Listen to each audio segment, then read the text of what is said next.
Hey, what's up, YouTube? This is Game on Cloud 9 here. Today I'm here to bring you guys a new Bleach chapter 534 prediction. And yeah, I know it's probably a little weird you guys seeing me right now. I'm out and about. Right now I'm currently heading to class, and due to the fact that, I've had a lot of stuff going on the past couple weeks, I didn't put out a review last week, or a prediction last week, whatever you want to call it. I figured, okay, I have to go ahead. Obviously, I don't want to leave you guys hanging, even though this semester is a very busy one for me. And I will be giving you guys a channel update probably tomorrow. And the reason why I say tomorrow is because I'm on my way to class right now, so I don't know if I'll really be able to put out another video until maybe tomorrow or so. But it's basically going to be talking about what's coming up next month for my channel, because there's also something else big that's happening next month. It's going to be good and it's going to be bad. But anyway, let me just jump onto this Bleach review. Now, the thing is with this Bleach chapter, to me it was, I don't know, like there wasn't really a lot of important things that happened in it. I mean, other than the fact that we saw, obviously, it's kind of establishing a relationship between Misaki and Ishin, and not only that, but the cliffhanger also gets you thinking something, at least got me thinking something for, of course, Urahara. We all know about how he can be, and it just, I don't know, it gave me more of an impression of his shady ways, and I'll get into that in a second. Now, before I jump into that, I want to say the chapter starts off, of course, with us seeing where we left off with the Hollow. Misaki destroyed the Hollow, or I guess you could say she blew off its mask. And, obviously it was a Shinigami. So in a sense, I guess maybe that's the final evolution for a Shinigami if they have holification, which is maybe they gain the horns or something like that, which is maybe why Ichigo looks that way. Maybe they all end up looking that way if they reach that final stage or whatever you would have it. But Ichigo, or not Ichigo, but the Hollow ends up actually exploding out of nowhere. So we see a self-destruction of the Hollow. Ishin ends up tanking most of the explosion, and pretty much we finally get back to the scene where we saw earlier, where Ishin's laying on the ground. Now we know why he was so injured, because he had to tank that explosion. And he's surprised at the fact that like Misaki, she was able to do what she did, take out the Hollow. They're both thanking each other, obviously. And then Misaki, even though she was really skeptical about it, because she knows how the Shinigami could be, how I'm pretty sure she knows about what happened to her people, and how Shinigami pretty much killed them all. So I guess you could say tensions are still high in a sense between Shinigami and Quincy at this particular time. So she doesn't know whether or not she really wants to reveal her identity, but she goes ahead and reveals it to Ishin anyway. And of course, Ishin is pretty positive about it. He doesn't really care. He just found it interesting because he said he never met a Quincy. Now, later on throughout the chapter, of course, we go back, see Aizen. Aizen's talking about the Hollow, which, talking about, I think the holifications, or no, I think Tosa was talking about the holification stage. I think how, he wanted, I guess, Misaki messed with the experiment because, it reached some type of final stage, if you have it, which is why, again, I think Hollow Ichigo, maybe when Ichigo reached that particular stage, maybe that's, like some type of perfect holification in some sense, which is maybe why they have the similar appearance with the horns or whatnot. Maybe they all end up looking like that. But, Tosen's talking, rambling on. Of course, Aizen with his ways, he likes to see how things unfold, scheming, being the villain that he is. And on the other part of the chapter, we end up finally going back, seeing Ishin. He arrives in Soul Society. He's basically given the rundown to Yamamoto. Yamamoto forgives him, realizes hey, you had to do what you had to do. So, that's taken care of. He doesn't get in trouble for going into Soul Society. But, that part of the chapter right there, to me, pretty much is just, it's I guess you can say that this flashback is starting to turn into turn the pendulum flashback from what I can see, because that wasn't really important. It's pretty much just, I guess you could say, showing his standing with the captains at that point, and showing, how much respect that Ishin had, the fact that he could do things like that.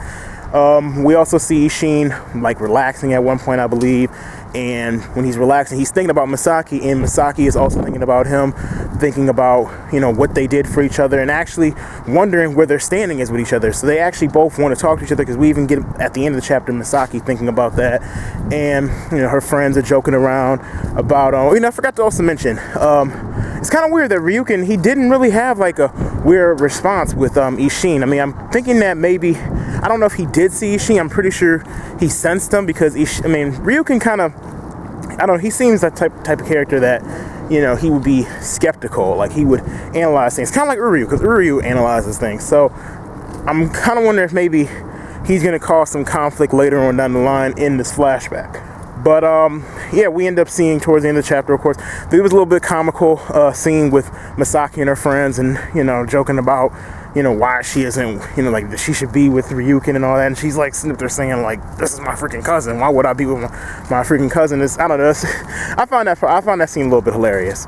But the end of the chapter, which is the more important part of the chapter, we see somebody bumps into Misaki, and I couldn't tell by one of the panels at first, but then we end up seeing like the last 2 pages is Urahara, and of course Urahara is apologizing for bumping into her and all that. But the look he gave her, and not only that, it's not a coincidence that Urahara showed up. Urahara always, to me, he's like the slicker Aizen. I still think that there's something up with Urahara at this point. One moment I was thinking, okay, we got Juha. I don't think Juha Bach. I thought he was the final villain, but I still think at some point Urahara, since he knows about everything that's going on and he keeps a watchful eye, he may not do anything at the moment, but I definitely think, the fact that he knows so much, the fact that he shows up in all these different situations, I feel like he pulls his own little strings in a way, and the fact that he bumped into Misaki at this particular time was no coincidence.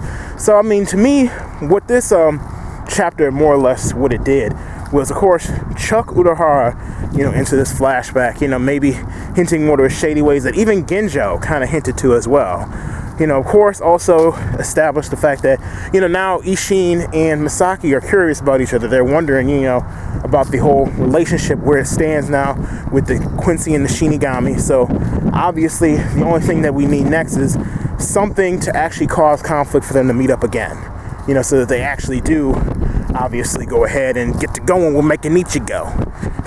But, yeah, that's pretty much it with the chapter. The chapter didn't really have a lot go on. It pretty much is just a smooth chapter, with a semi-decent cliffhanger to get us thinking about stuff, as far as, like, again, I think Urahara may be the final villain at some point, but I'm pretty sure a lot of people have guessed that out there. I have some friends that still think that, and I'm one of the people that think that there's still a possibility that he could all of a sudden show up and turn out to be the final villain.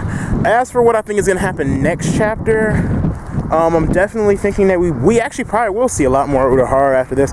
Maybe next chapter, since he did happen to bump into him, maybe Misaki will question him about something, ask him something, because it seems like she got a weird sensation from Urahara at that moment, so something's going to probably I think there's probably going to be some things that go on with Urahara next chapter. Definitely maybe find out where the visors are at, because at this point I believe the visors is in the human world, so they may even enter this flashback dealing with the holification. Maybe they even know Ichigo's mother, who knows. But they're probably going to come around. I'm thinking maybe, or at least we already know Urahara's around, so, and since the visors also did run away with Urahara, we'll probably find out what they've been doing all this time. And maybe I'd say at the end of the next not next flashback, but the next chapter, we may get some type of conflict. Maybe that Ryukin will start. I'm just throwing it out here. This one's kind of a hard one to know exactly where Kubo is going with this, but I definitely think that Ryukin is gonna maybe, start some kind of conflict, or maybe investigate, just so that, of course, because there has to be some kind of palpable reason for Ishin to actually want to come back, to the human world and actually interact with Misaki, besides the fact that, he was just curious about her. So, as far as my rating for this week's chapter, I definitely would say, this was, I'd probably say Vice Captain level.